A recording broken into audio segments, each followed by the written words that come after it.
Hi friends, it's Randy, and Jess, and we're going to cut the bullshit. and let's get into women's mental health. So do you think you have ADHD? Well, so do we. We're going to talk about how women get overlooked when it comes to ADHD. Have you ever thought, I'm so scatterbrained? I don't know how to focus. My mind is all over the place. I'm so overwhelmed. My anxiety is so freaking high. I can't get a damn thing done. I can't find my keys. I can't find my phone. These are all phrases we hear by so many women in our practices and among our friends. Shit, we use them every day. And you know why? It's because we have ADHD. Majorly. And that's the problem. When it comes to women and ADHD, it often goes undiagnosed because it's of outdated symptom criteria, lack of awareness, and so much misdiagnosing. So huge misdiagnosing. The truth is that women can have ADHD, and it isn't uncommon for them to live without knowing they have had it because many of their symptoms go unnoticed or misunderstood. The reality, both Randy and I were misdiagnosed.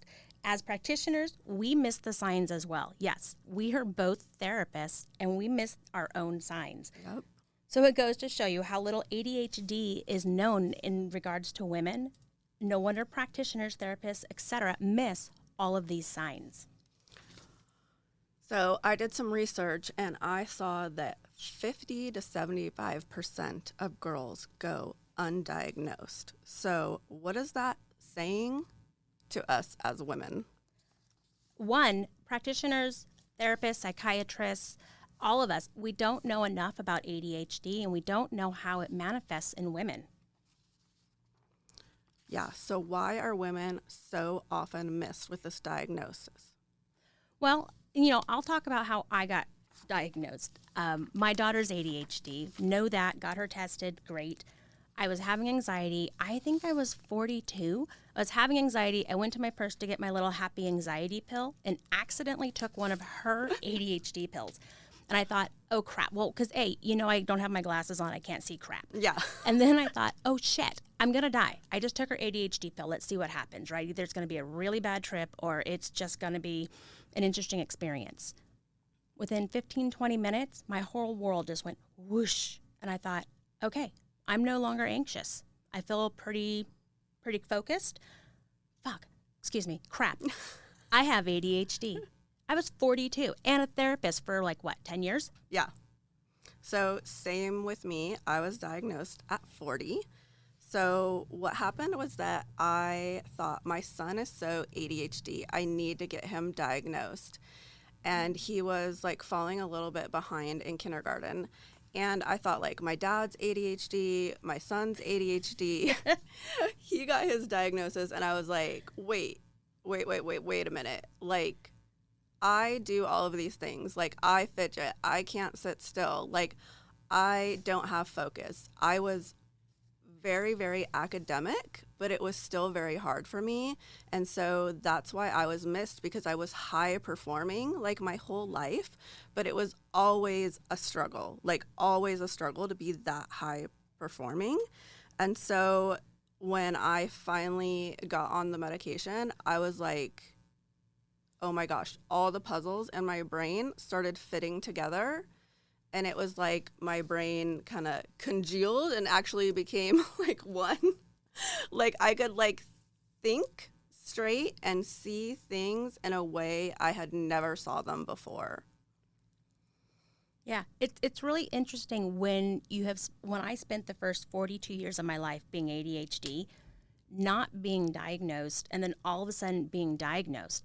And for me, I had to go tell my family doctor that, oops, I actually took my daughter's amphetamine pill instead of my anxiety pill, right? I'm not a pill popper. I swear she really has ADHD, right? And thankfully, I had a good relationship with the doctor who believed me. A lot of doctors would think that you're drug seeking because they're so hard. These medications are so hard to get. Right. Since they're a controlled substance. Absolutely. And once we got got me on the right medications, it was this explained so much about my childhood, my early 20s. Oh, my God, my early 20s. Oh, yeah. Scary. The stupid stuff I did. Right. I mean, my favorite... We'll get to that later. Right? Oh, my gosh. So, what does this mean for other women with ADHD? So it is really important to let women know that ADHD is a neurological disorder. It is not your fault. It is not something that you can control. Also, that we as women have a very high level of empathy, and we can very much internalize our feelings. So often when we go and seek help, they latch on to like, you're having a mood disorder. And so they're not looking or ruling out all these different symptoms that you're having. Right. Most of the time, especially in my practice, the women that come to me, because I specialize in anxiety, they come to me because they're having anxiety. And everyone's saying you're having anxiety. And they're on these anxiety pills, and it's not helping them. And the reason it's not helping them is because they're actually ADHD. Yep. And that happened to me too. I got diagnosed with anxiety in my 20s and then depression. And I had been on anxiety and antidepressant medication most of my adult life, but it never seemed to help. And I was always struggling. And once I was able to find the right medication and therapy for my ADHD, I was able to get off my anxiety and depression medication because that wasn't the base cause. My ADHD was causing my anxiety and depression because of the way that my brain is hardwired. Well, and if you had had a provider who could say, okay, this is what I think is actually going on, this would have been something in your 20s that you would have had a handle on, right? Right.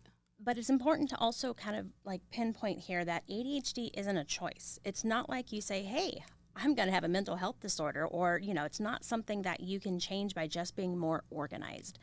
There's so many people that say, well, if you were just more organized, right, or if you could just focus, right?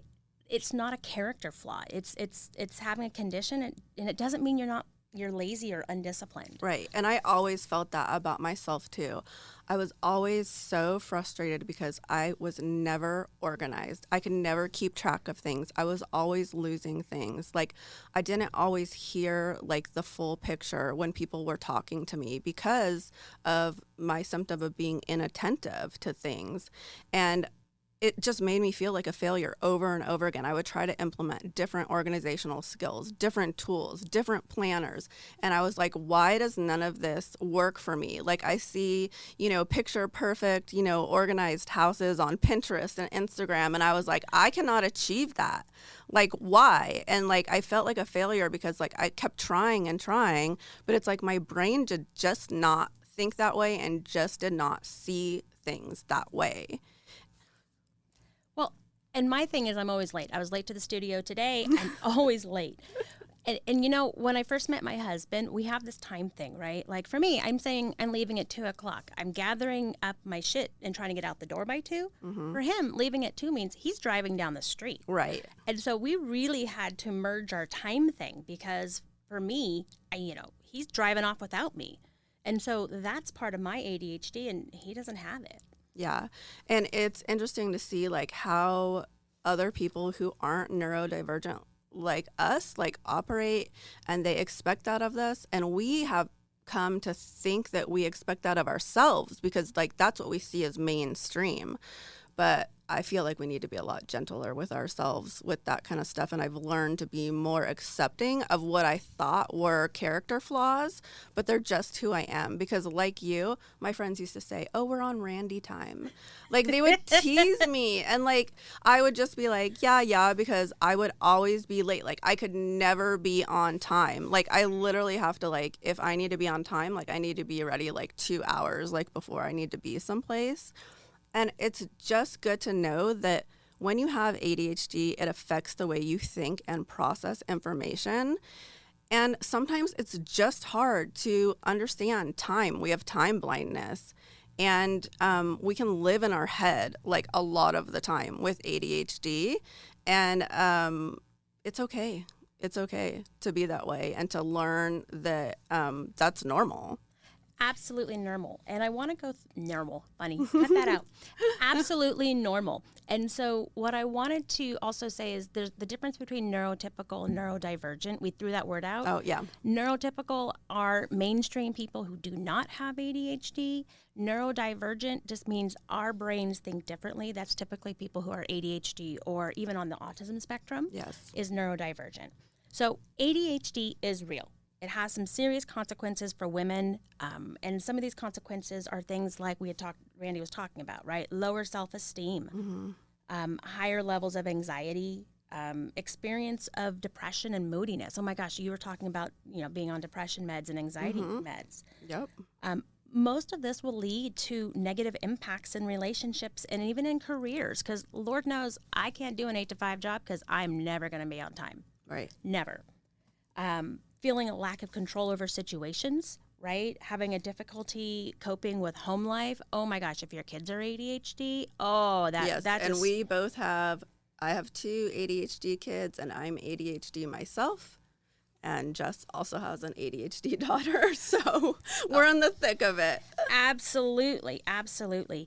And some women, I don't know if I've really experienced this, but some people have the physical symptoms such as like headaches and stomach aches.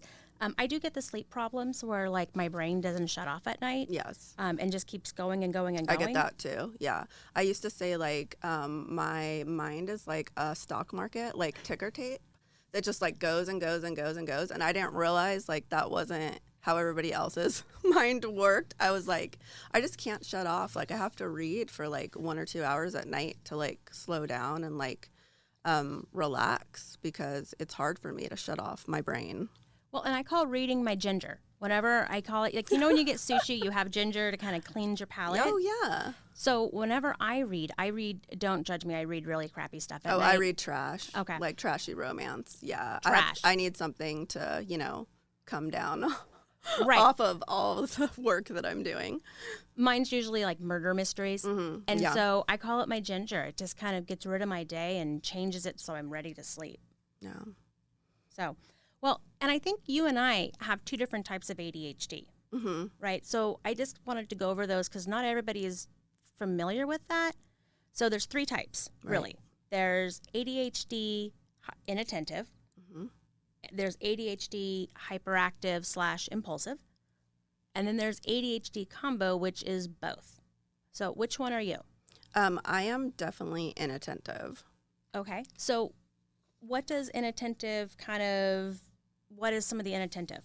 So I have a hard time paying close attention to details. I can make like careless mistakes. So like in school, it was like math was like really hard for me because, it's like all in the little like details and like carrying things and like putting whatever. So nobody needs a math lesson. Nobody. But so, I would like miss like those little tiny things. So like numbers and stuff were always like really hard for me. And things that didn't hold my attention right away, I would definitely like lose focus on. Like if the task was like way too long, I needed to like do something else in the middle of it. My family always says like I don't hear them fully. And I'm like, it's not that I don't mean to. It's just the way my brain short circuits, in a way. It's like I can't hear it. My daughter says like instead of like skimming like while I read, like I skim while I listen. And I'm like, yeah, that's kind of right. Accurate. Yeah. Well, and I know I have some clients, like some of it is being indecisive, trouble making decisions. Things like trouble making realistic and manageable, realistic and manageable plans. Like really saying, I'm going to be there at a certain time and being able to actually get there. The follow through of it, right? Sometimes it's when people are tapping, right? Being distracted by other noises. Yes. You're a noise person, right? I am a noise. Like, noise can be very triggering for me, very distracting for me. A lot of people like a lot of noise in the background, music, TV. My sister's that way. Like, she has to have the TV on, like, while she works and stuff. Like, I need silence. And especially like later in the day when I'm tired and stuff like that, like noise can be like very overwhelming for me and like super distracting. When you say overwhelming, is that kind of like, does it trigger anxiety for you when it gets overwhelming like that? Yes. Okay. I get that towards the end of the evening as well, especially if my meds are wearing off. Yeah. The other thing, too, is difficulty regulating emotions, like especially if stressed, everything feels so much bigger. Yeah, and I think that's why often women are diagnosed with mood disorders instead, because they think that that's the main trigger, when really it can be the ADHD symptoms, because I realized that too. Like my moods were swinging like so high and low. And once I was on the right medication, I was able to stabilize that. That's good. That's good. So I am actually the combo type. I am hyper and inattentive. So I am a bouncy squirrel. I am all over. Squirrel, bouncy squirrel.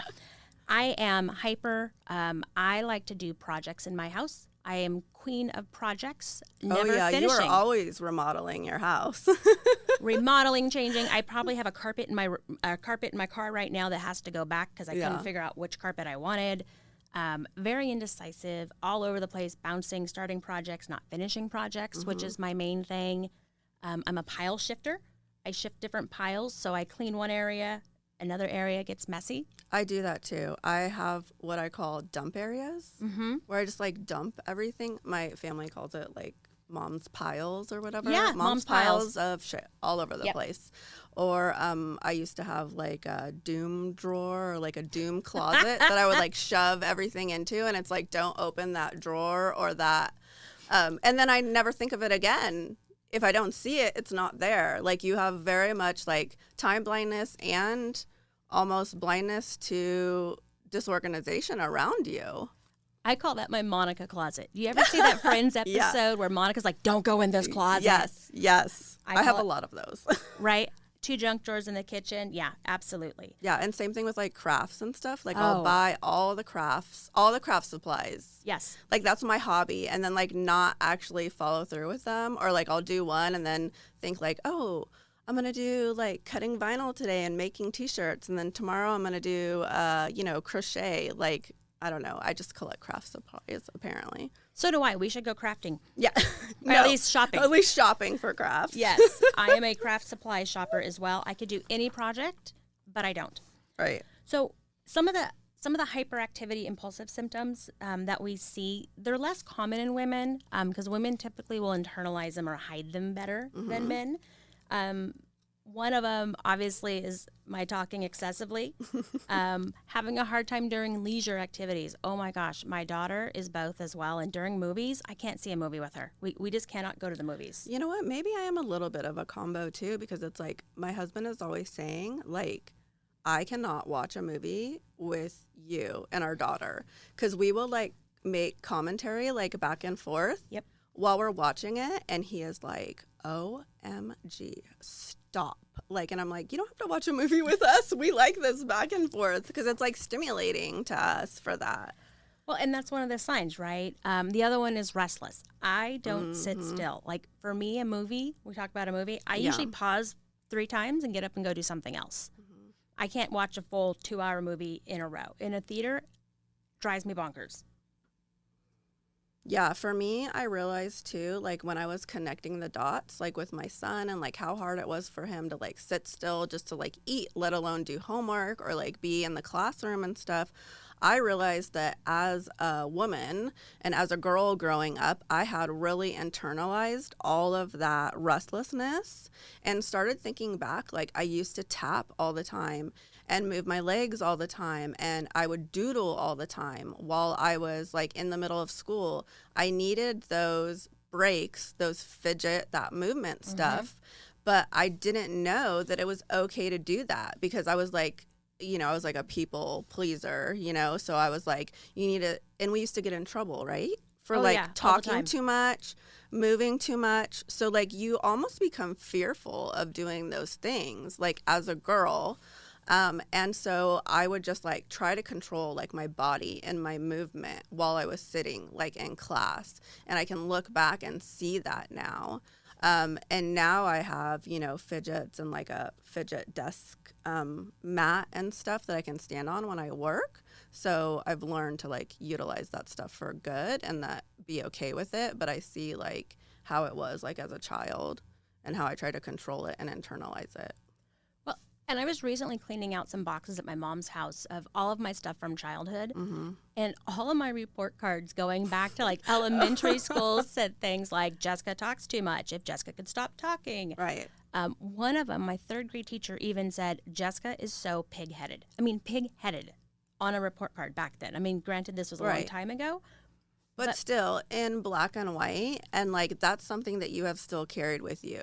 Absolutely. To today. Right. So it's like, same thing. We carry those things with us. I do remember like being in like kindergarten and being told like, Randy, you're talking too much. Like, and I wanted my kindergarten teacher to love me. And so I felt like so horrible that I was talking too much. So I learned, I taught myself not to talk in class.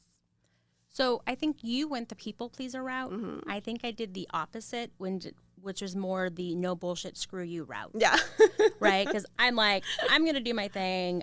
It sounded like a good idea at the time. But again, I tend to lean more towards the impulsive hyperactive ADHD in women. I don't know if I'm necessarily a people pleaser. I definitely have my moments of it. I'm not anymore, but I mean, I used to be. I think I've always been kind of a screw you, this is who I am. Yeah. I wish I had had some words to go with it, like screw you, this is who I am, because I'm ADHD. Right. That would have been a little bit more better. Is that the right word? No. I don't know. Do we need to label it, though? Do we need to explain ourselves to other people? I feel like we shouldn't. I don't know. You know, it's one of those things that's kind of a mixed bag, right? Like, I teach my daughter to normalize her ADHD. We have normalized her ADHD since she was diagnosed in kinder, right? Especially second grade, is that this is just my ADHD. It's not an excuse, but it is a reason why she does this. Right. I think that can be empowering, too, to know for yourself, like, this is why. It's been so empowering for me to be like, seeing why I did the things I did, understanding my brain more and my personality more, and being a little bit more forgiving of why I am the way I am. Exactly. And so part of it is that, you know, there's so much shame for women, especially for us diagnosed in our 40s, that there's so much shame for the things that we did. I mean, again, my favorite tagline as a kid was, it sounded like a good idea at the time. Because they'd say, why did you do that? I don't know, sound like a good idea at the time. Oh, yeah. Like, looking back in college, I was horribly impulsive. And that led to, you know, being promiscuous. I'm not saying, like, that's a bad thing, like, to explore your sexuality. Like, I think that's a really great thing. But, like, I put myself in a lot of bad situations because I didn't have any impulse control. And I knew, like, I probably shouldn't be doing this, but like my brain was like, do it anyways, you know, because there was like no stopping like me at that point. And so I was like constantly chasing that dopamine because I was you know, undiagnosed and didn't have the right medication. So we are seriously all over the place. Let's go over what dopamine is. Okay, so dopamine is something that our brains, especially ADHD brains, we chase.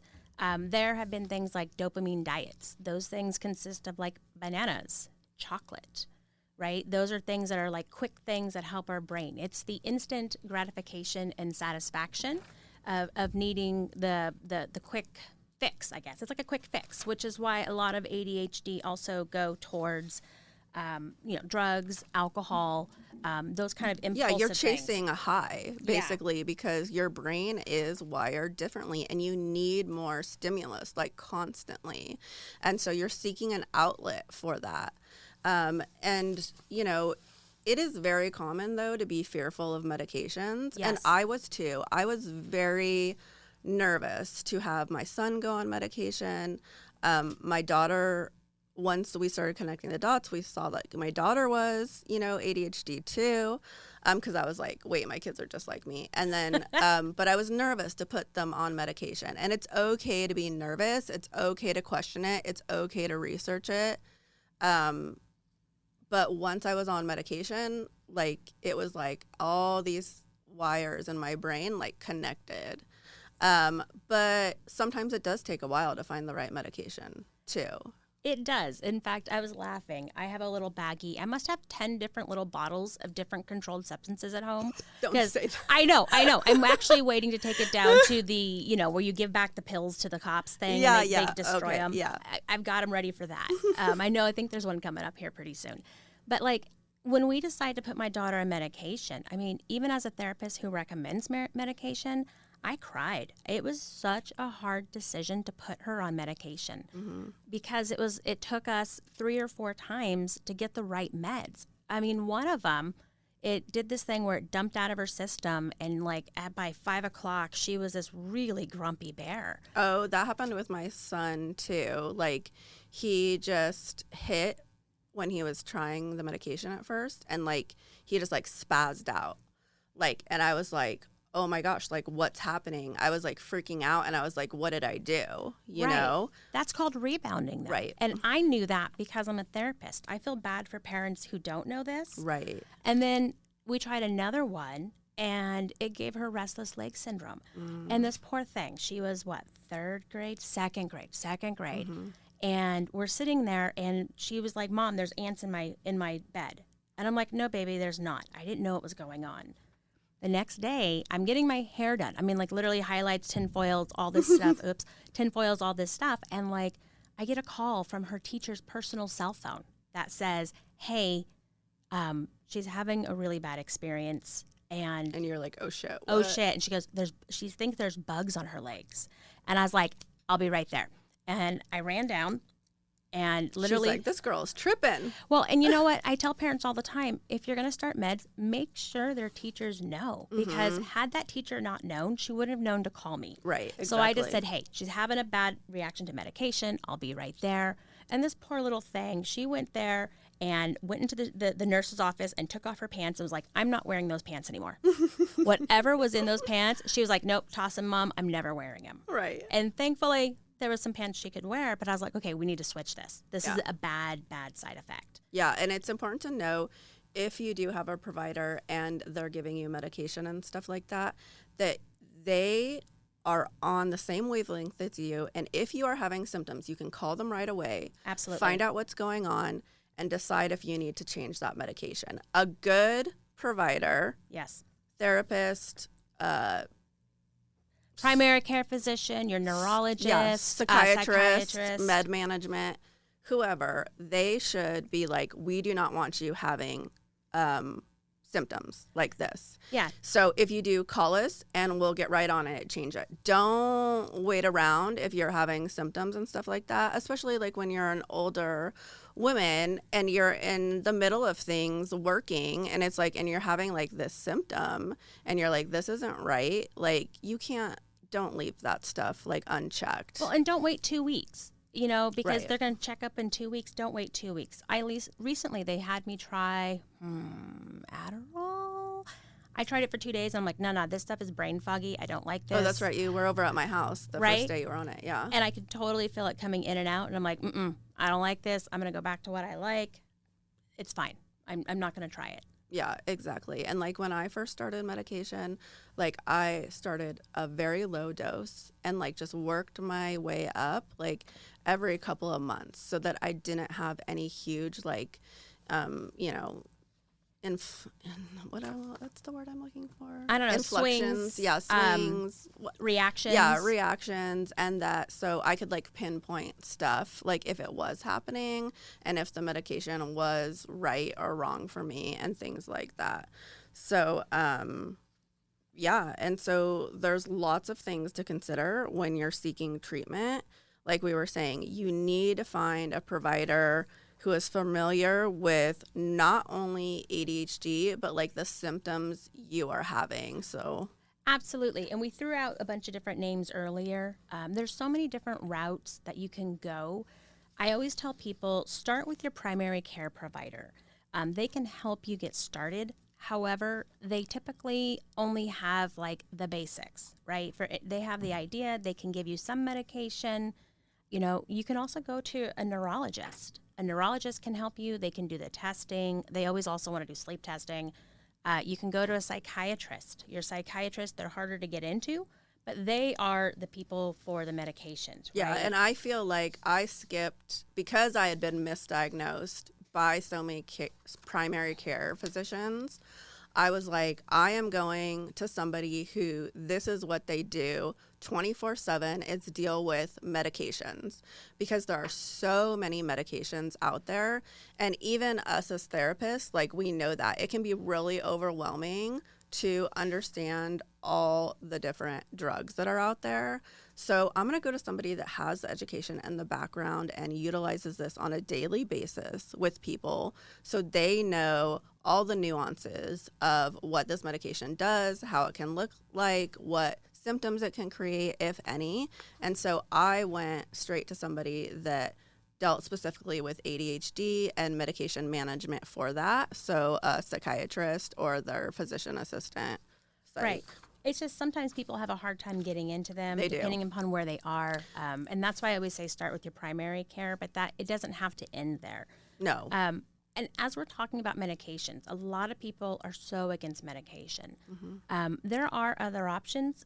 Obviously, as therapists, we say get therapy, right? Learn the tools that you can use. We talked about a fidget. In fact, I've been playing with a fidget for the last 20 minutes while we're doing this, right? It's learn the tools to help you. If you're against medication or you're not ready to start it. So what are tools that help you, Randy? Well, definitely learning coping skills like cognitive behavioral, that CBD. CBD. CBD. Well, those help too. CBD gummies. I'm just going to throw that out there. Before I was, diagnosed and my anxiety was so high and like no medication was working for me like I did, my husband was like, you need to try something, dude. He was like... Well, and not all CBD has to have THC. We're going to put that in there. We're in Idaho where that is not allowed. Right. So there are definitely CBD options that don't have the illegal good stuff. And that's something else we can talk about too. There's different like high spectrum ones that are like better, that have like third party like lab testings and stuff. And anyways, we've done that route too. So we know about that. But that's a great like natural like alternative, but pairing that with therapy I feel is like the most imperative, because if you don't have medication, or if you run out of medication, or for some reason you can't afford the medication, you need to have a toolbox of resources that you can lean on when you are having impulse control, or like you're living in your head, or like you're just super restless. Like, what are things you can pull out, like a fidget? Like, I have like a standing desk and like my fidget mat that I can stand on while I work. And it's like, and then I learned cognitive behavioral therapy and worked on that like with a therapist and stuff, like rewiring my thought process so that I understood things a different way and I could lean on that like as a resource. Absolutely. I like fidgets. I have a desk where if I need to stand, I can raise it so I can stand. Usually I'm fine sitting, but I have this chair that I love that lets me rock just enough that it's not annoying, but enough that I can move. Yeah, or like a ball chair, like one of those yoga ball chairs. Like I also have like a wiggle seat that I can like sit on and move on. Like those are great tools for me. Like when we do need to be focused and get shit done, like it's like, how do I help myself focus? Like how do I stay on task? Like those resources, or like using a timer too, like to keep myself on task. Like, okay, I'm going to do this for like, 15, 20, 30 minutes, whatever it is. And then I'm going to take a break and get up and move. And, repeating that. Also, like Jessica and I both have our Alexa set up with daily reminders to shout out at us to do things, because we forget things all the freaking time. So... And it's funny, when I'm over at her house, we're sitting there doing some work, and all of a sudden her Alexa starts talking, and I was like, oh, it's like being at home. Yeah. It's time for me to do something. I know what it is. Yeah, it's all, Randy, do this. It's all, Randy, tell your kids to do this. Like, Randy, like, you need to check your grocery list. Because, like, I will forget stuff all the time, too. Like, when I'm at the store, like, why did I come here? And, like, another lifesaver for me has been, the Apple tags. Because, like, I lose my keys all the time and my wallet. So I keep a tag tracker on my keys and in my wallet, and then I can find it as long as I haven't lost my phone, which tracks it. Right. If you lost your phone, you're out. So we do a drop spot So typically in our house, we have it organized where you walk in, we have a drop spot. I should show you guys a picture. And in this drop spot, everybody has a place to put their backpacks, their purse, their, wallet, so we know where it is. Now, phones, that's typically where's my phone. But again, Alexa helps me find my phone too. Yeah, we do. We have that too, like where I have the kids put like their stuff, and we have like baskets and stuff, and we can post pictures of that on our blog so we can show like how we utilize those things to help us. Because we both do it a little bit differently. Yeah.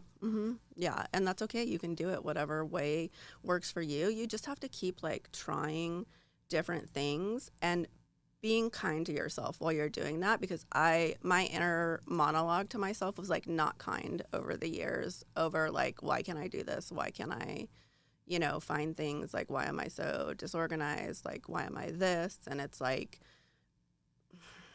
you're not alone in that when your inner monologue is like so mean, and like we as women like especially do that. And I have to tell myself like stop, Brandy. Like, well, that's one of the things I learned in like CBT was like I put up a big red stop sign like in my mind, like just stop thinking this or stop doing this. Like, let's rethink, like let's flip the script on this and think of how we can handle like this differently.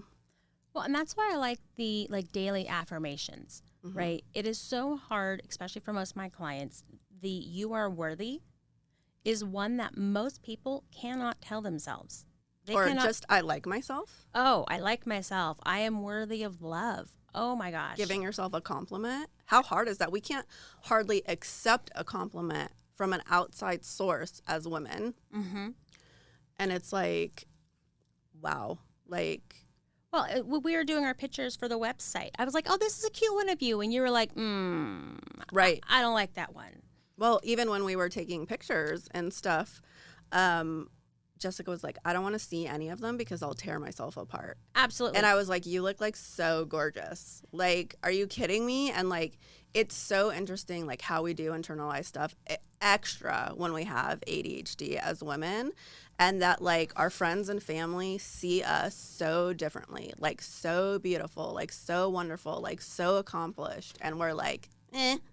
Right. We both have masters and we're both like, we're okay. Right. Even here, we're like, well, do we know what we're doing? Do we know what we're doing enough to it's do like this? I run 2 companies and I have employees and I'm like, I don't know what I'm doing. And I'm like, yes, I do. Well, I'm like, you're a badass. You absolutely know what you're doing.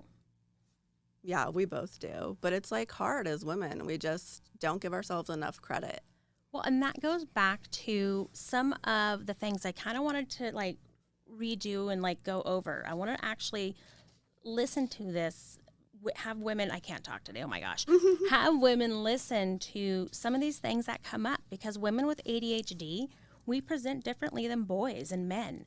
Right. Right. And that's why 50 to 75% of girls go undiagnosed. Absolutely. So I just want you guys out there, I want you to count on your fingers. Just hold your fingers up if any of what I'm saying sounds like you. Okay. Difficulty paying attention to details or making careless mistakes. Okay. Trouble focusing on long tasks, especially things that, require a lot of your mental energy or you don't like. Difficulty listening closely when someone's speaking. Trouble following instructions or finishing tasks. Lord knows I can't bake for crap because I can't follow directions.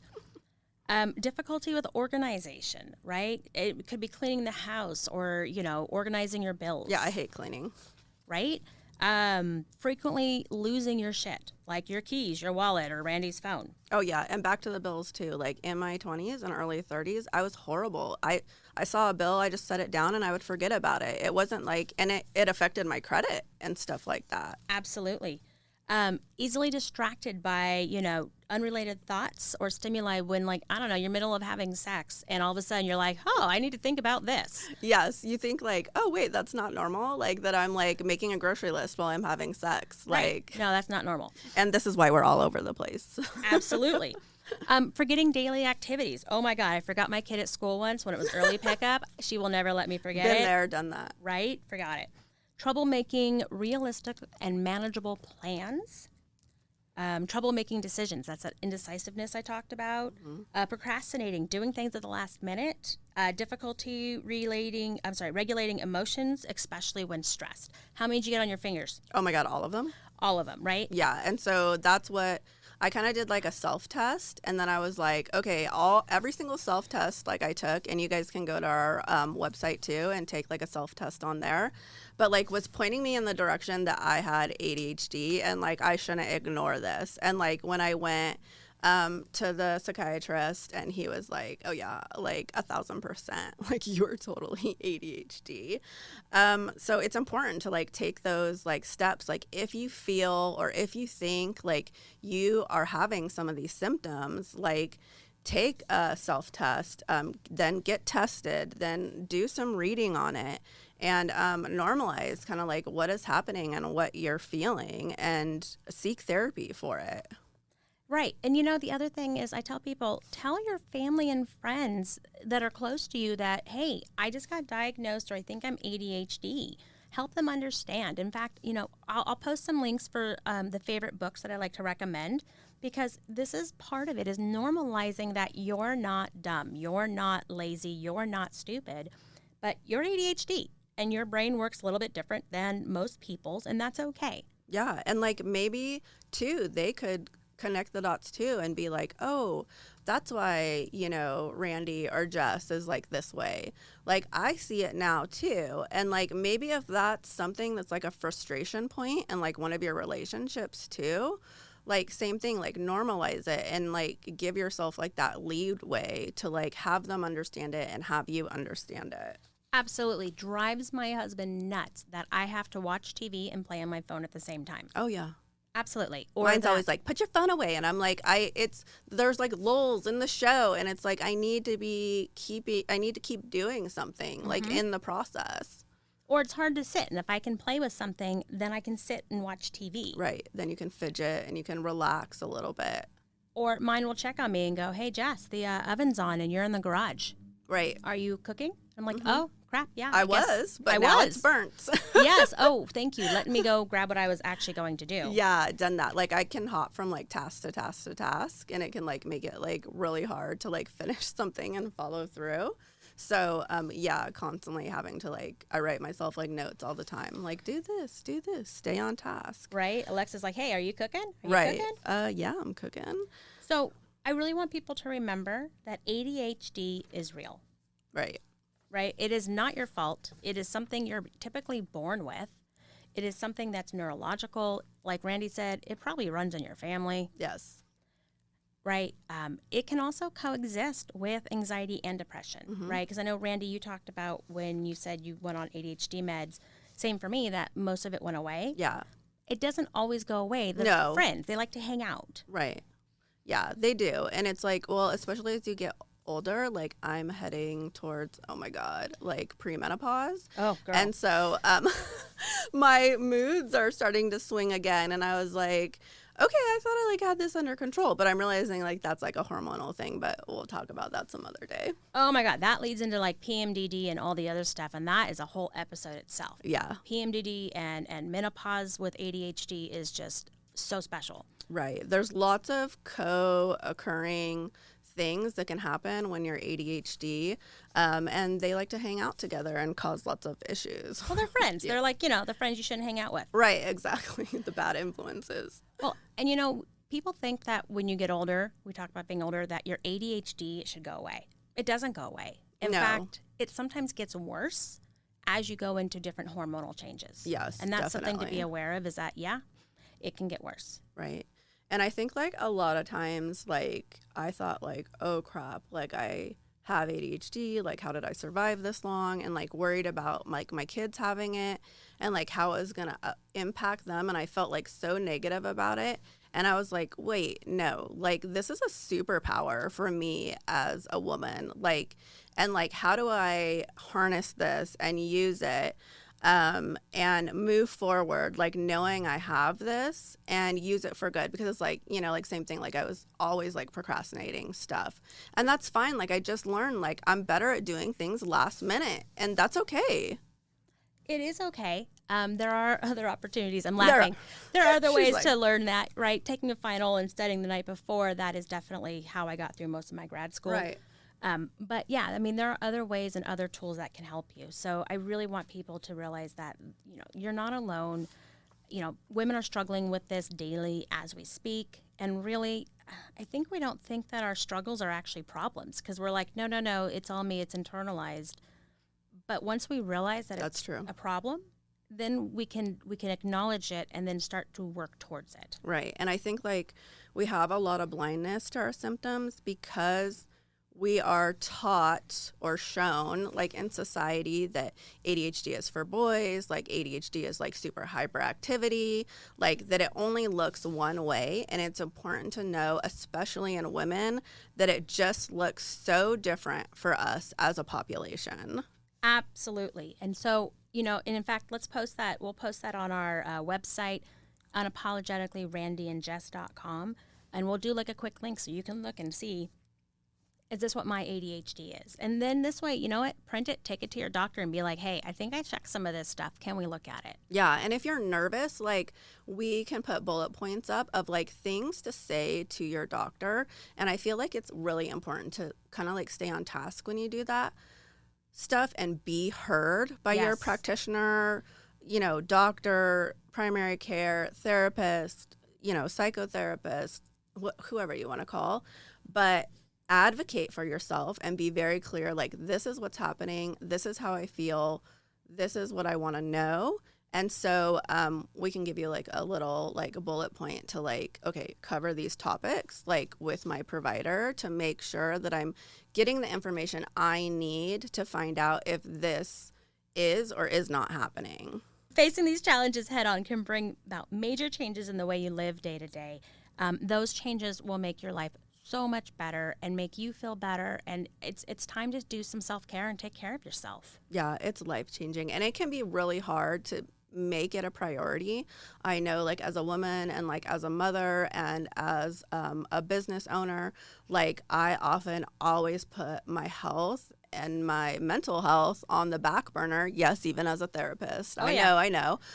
It's hard to always practice what you preach, but it's important because this really does affect every aspect of your life. And I can see that like now. So it's crazy. Well, and for the mamas out there, I always say, if you don't take care of yourself, your house will not be the same, right? Once mama takes care of herself and makes herself a priority, the rest of the house starts like being smoother and flowing better. Mm-hmm. It's really interesting how our ADHD affects our entire house.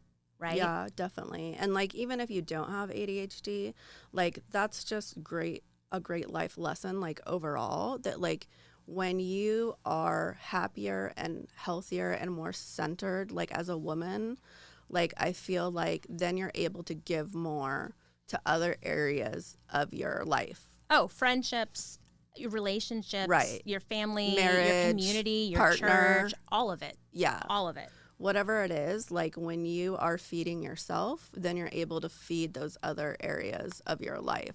So whatever that looks like, like taking a bubble bath or like getting medication for ADHD or just going to therapy and making that time, like even if we understand like it can be a barrier to get these resources and with finances and stuff too, but it's like maybe just go, once a month or once every other month or whatever you can afford or make work. We'll also put up some resources for some more affordable options and things like that for therapy and stuff, or find somebody that can do pro bono work too. There's a lot of therapists.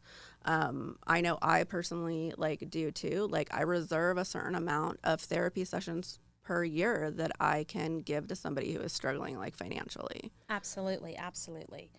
So don't be afraid to ask for that. Yeah, ask all the way. Don't be afraid to ask. So if you haven't squirreled out yet and you're still listening to us, I really want to thank you and encourage you to seek help, to learn more about your ADHD. You can go to our website, unapologeticallyrandyandjess.com. for a transcript of this podcast, as well as the informational sheet that Randy talked about for women and ADHD. Yeah, we'll have like a worksheet on there and some bullet points and things for you guys to go over that can help you get started if you're on this journey and struggling. And we just want you to know that you're not alone, and we're here to normalize the shit out of this stuff. Absolutely. Catch you guys next episode where we're going to normalize the shit out of more women's mental health. 1, 2, 3, 4. Thanks for listening and normalizing mental health with us. Don't forget to check out our free resources and favorites on our website, unapologeticallyrandyandjess.com. Like and share this episode and tune in next week.